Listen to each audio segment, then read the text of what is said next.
Coming up, we go all the way east for some Passamaquoddy medicine. Plus, the more eggs, the better it tastes. We take in the Oklahoma delicacy feeding tribal nations for generations and check in with a High Plains nonprofit investing in Native youth. Next on the ICT Newscast. This program is made possible by the Corporation for Public Broadcasting, a private corporation funded by the American people. Support for the ICT Newscast with Aaliyah Chavez comes from the Arizona PBS studios in Phoenix at the Walter Cronkite School of Journalism and Mass Communications at Arizona State University.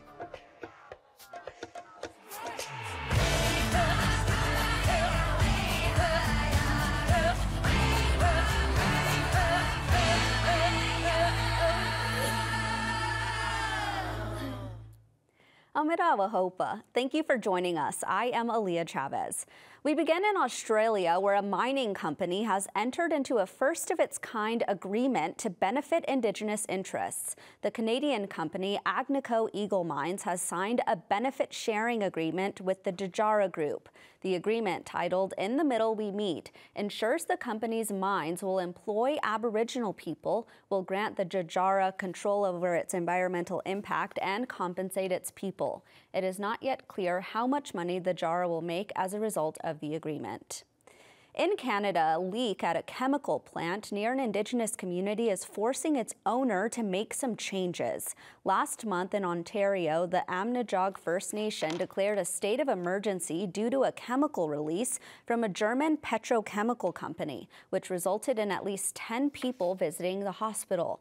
Federal environment officials issued an order forcing the petrochemical industry in the city of Sarnia to take strict measures to control pollution. The safety measures will include vapor control and other air quality protection methods. Back in the U.S., a request to stop a drilling project in southern Arizona in the Patagonia Mountains has been blocked. The Ninth Circuit has denied an appeal by the Patagonia Area Resource Alliance, saying that the organization failed to show drilling would cause irreparable harm. The group argued that when the U.S. Forest Service approved the project, it relied on studies that barely considered what effect drilling would have on ecosystems and wildlife in the Patagonia Mountains. Arizona Standard LLC would explore mining copper, lead, zinc, and silver in this 7-year project. Caroline Schaefer at PARA says mining companies have a responsibility not to mine certain areas. The first tenet of responsible mining should be there are some places you do not mine. The Patagonia Mountains have greater biological diversity than anywhere else in all of North America. In Minnesota, schools will soon have an opportunity to participate in a new One Read program. Thanks to the Shakopee Midwankaton Sioux community, 10,000 copies of a book by Ojibwe author and professor Anton Troyer will be donated to middle school and high school teachers. Entitled Everything You Wanted to Know About Indians But Were Afraid to Ask, it answers questions like, why is there such a fuss about non-Native people wearing Indian costumes for Halloween? And why are Indian mascots offensive? Guides for teachers are available and books will be shipped in late summer.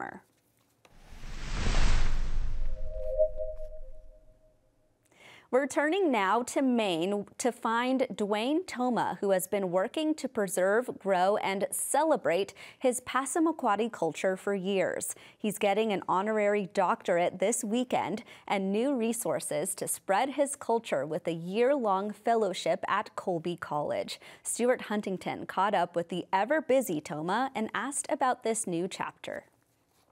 The name is Dwayne Tomah. Nujayao Zibayeg Nagare Manakmigok. My name is Dwayne Tomah. I am currently the director. Tomah is a dedicated culture bearer whose message is spreading. Well, actually, Colbey College is actually giving me it's called an honorary PhD degree. And Colbey has asked him to bring his work into the institution with a year-long fellowship. I think it's a wonderful opportunity to be able to go into this institution and to be able to share a lot of the intellectual knowledge and a lot of the indigenous knowledge that has been handed down for thousands of years. There's a lot of oral knowledge that has been handed down, and I think it's really important for us to be able to get into that institution and to be able to talk about, the cultural components and the concepts that our people have been saying for thousands of years. Tomah, the youngest fluent speaker of the Passamaquoddy language, has studied the famed 1890 wax cylinder recordings of his language. Our ancestors' voices are still being heard, and our language is very, very important to our people. Actually, the language is probably critical to be able to revive, only because this is how we view the world, and there are a lot of different concepts and teachings that are built in our language. So it's so important for us to be able to carry on our language, because that is who we are. Baskets and all these different things are things we do. Language is who we are.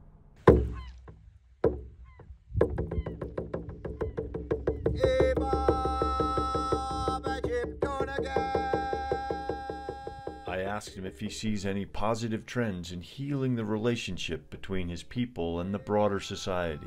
There are positive changes. I think we're taking small steps, but I think because of collaboration and unity and coming together and educating people, reaching out to different places and institutions, schools, coming together as people and really get to understand historical truth, I think those changes are slowly coming. It takes time. I think the more we engage in this conversation, the more we're able to understand the truth. Some of which is embedded in his language. Well, Bizon is very, very important to us. What is? Bizon.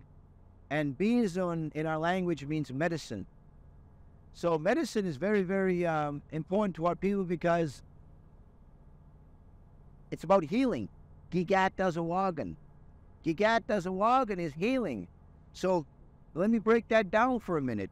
Gigat Dazawagan. So we talk about gig means your home. So healing within your home. So all these things are part of healing. So gig, like our mother, is our home. So she's healing us. She's providing us with all the medicines to be able to bring healing, strength to the mind, to the body, and the spirit.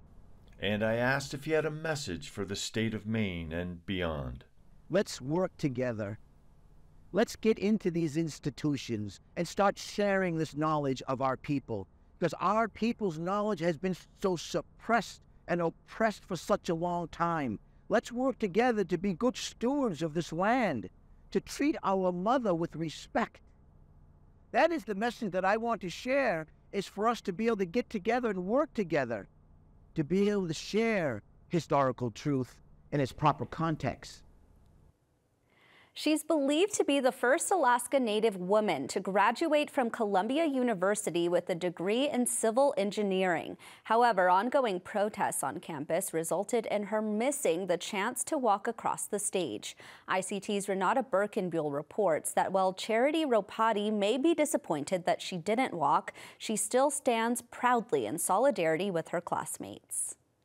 I'll be one of the first Alaska Native women to graduate with a civil engineering degree in that department. So I'm really excited and just incredibly honored to talk more about this. Ropati was set to walk across the stage, but student protests over Palestine and Israel caused college officials to cancel its main stage graduation.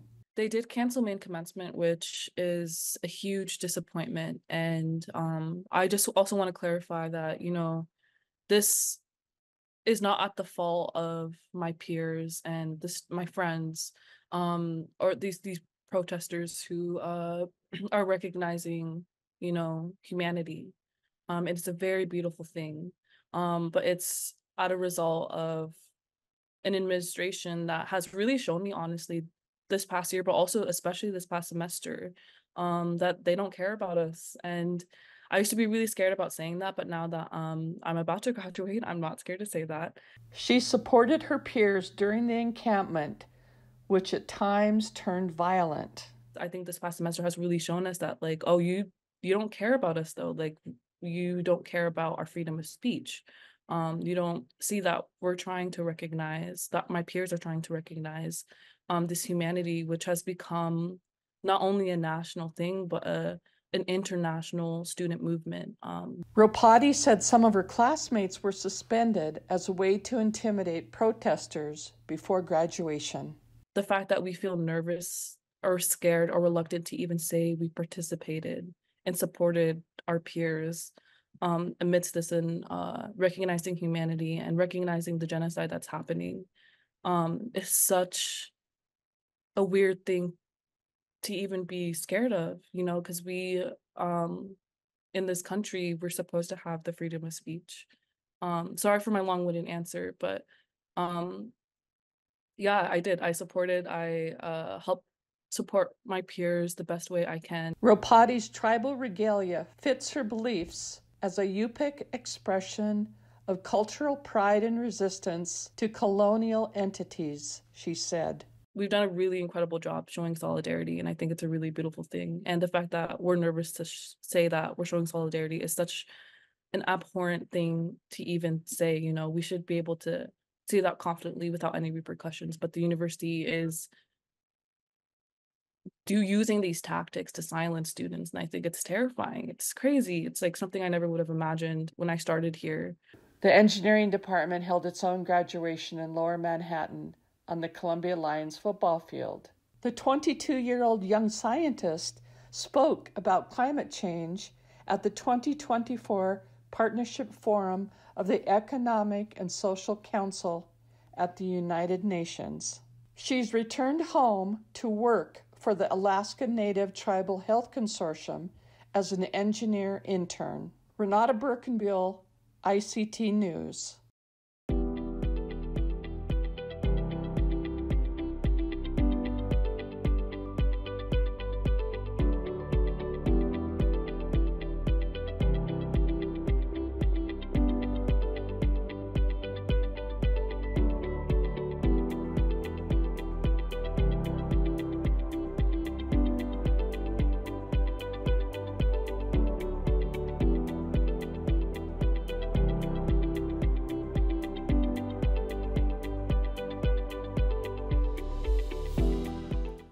A nonprofit in South Dakota is investing in its future, focusing on the youth. The Cheyenne River Youth Project provides programming, events, and services to community members.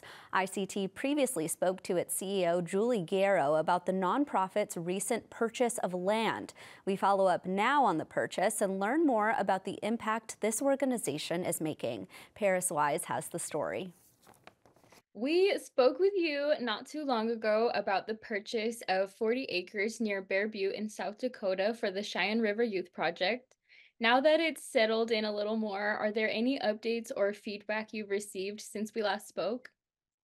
Well, thank you for having me again. Yeah, the Bear Butte property the purchase of the property was so well received by, I would say, hundreds and thousands of people throughout the country.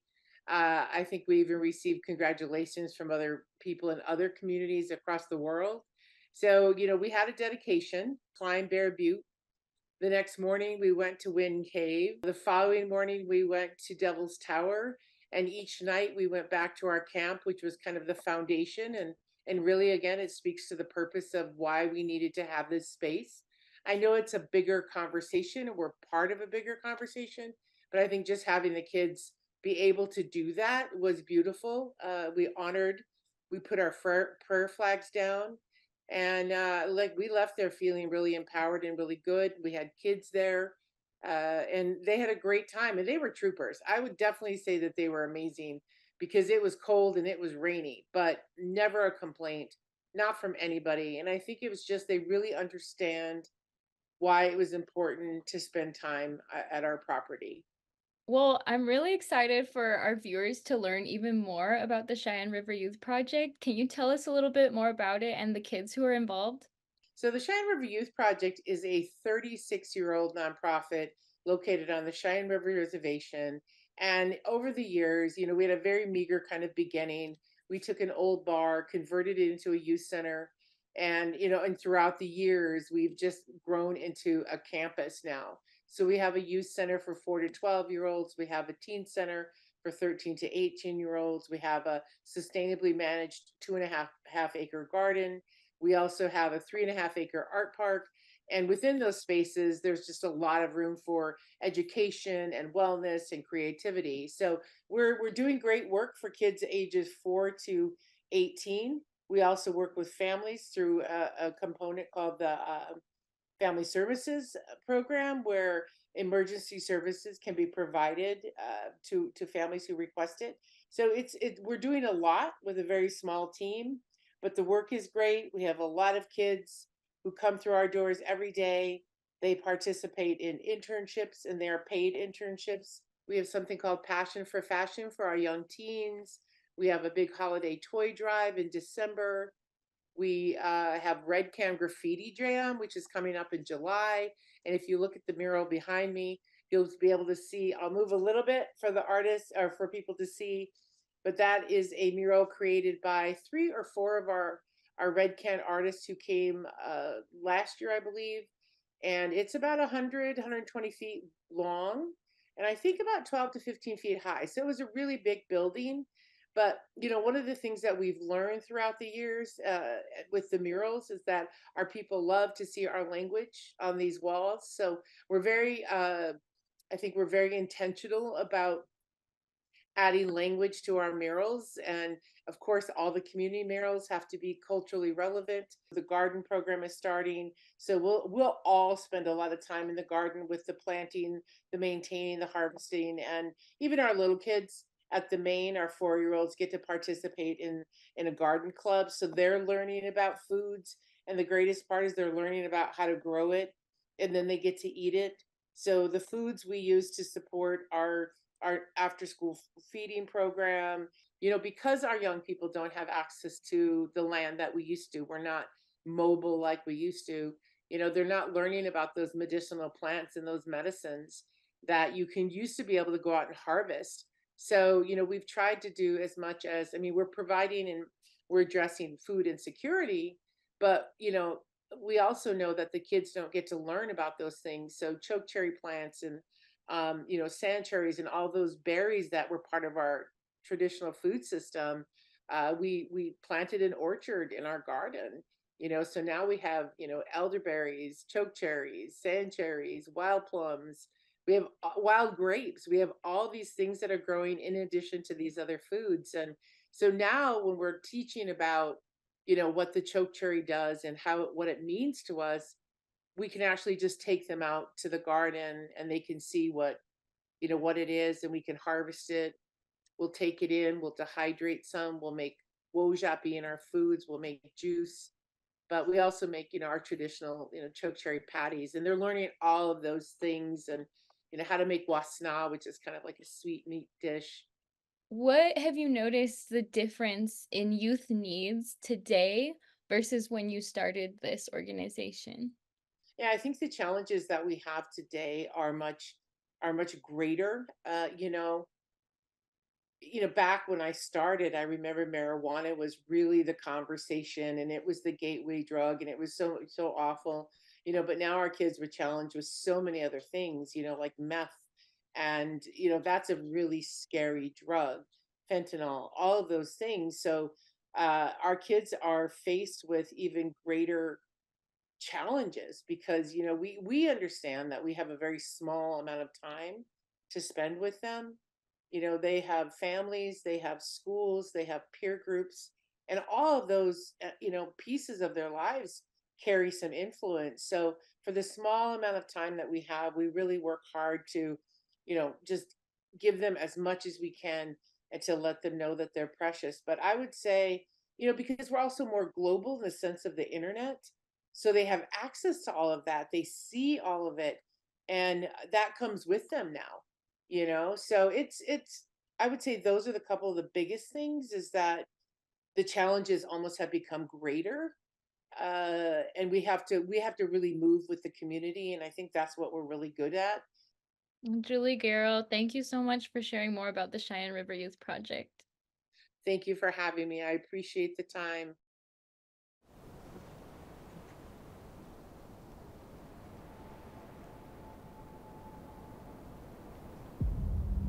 When I think about the reservation and my life there as a kid, it's a time and a place that I really yearn for because I spent that time with really formative people in my life teaching me what it meant to be Navajo. As Native Americans, substantial rights under the Constitution and laws of this country were going unenforced. Those traumas show up in our elders throughout our lives, throughout our parents' lives. A lot of the history is still impacting us to this day. There's something really powerful that happens when you articulate an injustice. And at NARF, we do that on all fronts.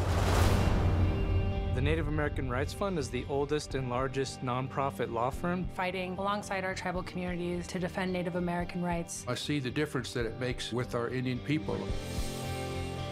We are facing really challenging times. The right to vote has been under siege.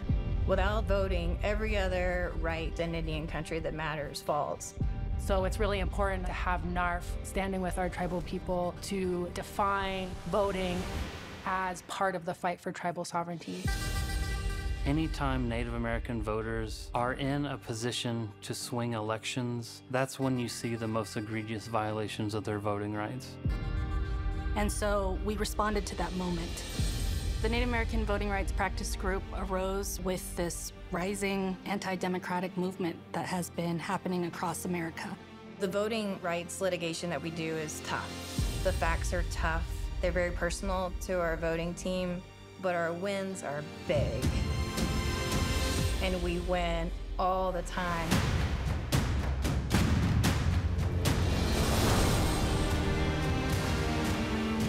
We have to be vigilant in terms of protecting our rights, just like we have these last 53 years.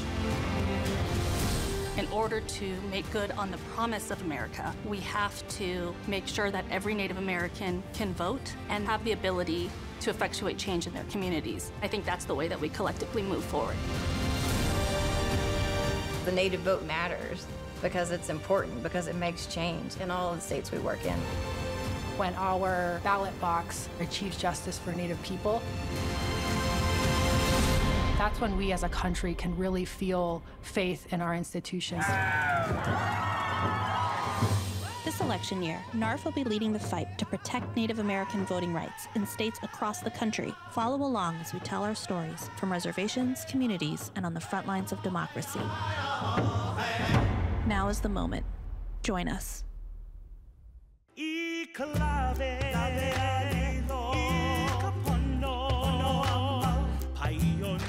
He ali'i ka aina he kawa ke kanaka.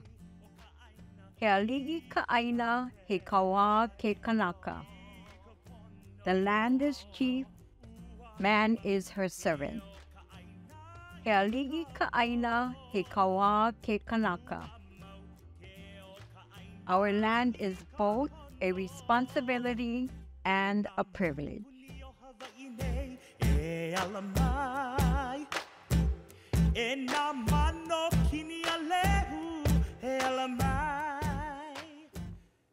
No matter your background, Saturday and Sunday dinners can be a popular reason to gather with loved ones and relatives. That's the case in Oklahoma, especially for 5 tribal nations that have been creating meals for generations out of a celebrated Maine ingredient. These are a little too small. Bright green stalks reach beneath dried leaves. On this day, Cherokee chef Bradley James Dry forages for wild green onions, one of the first foods to grow at the tail end of winter in the South. Similar to wild garlic, green onions grow in bright green stalks with the bulb of the onion just under the dirt. And after they're harvested and cleaned, they're chopped into about 2 or 3 inch pieces and then boiled and then grilled with eggs. Here, elders and aunties have gathered for more than 2 decades to mix tradition with contemporary. The more eggs, the better it tastes.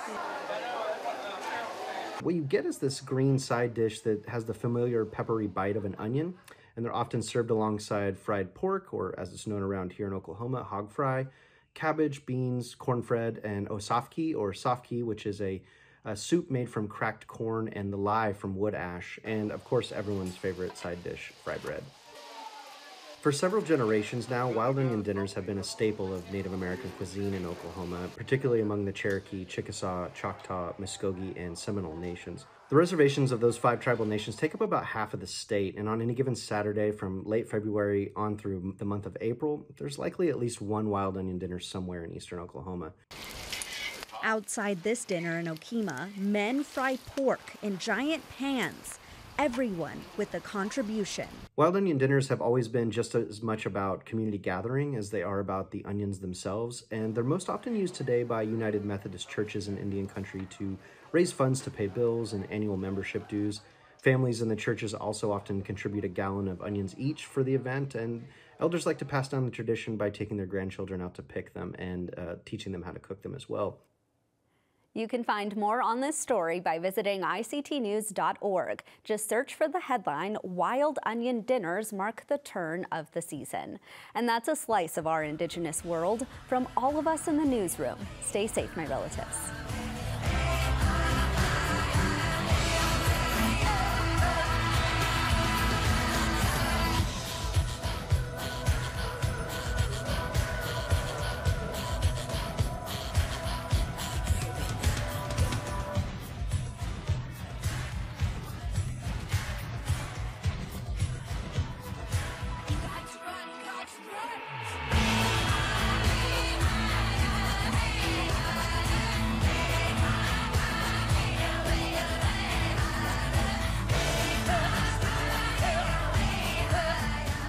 This program is made possible by the Corporation for Public Broadcasting, a private corporation funded by the American people.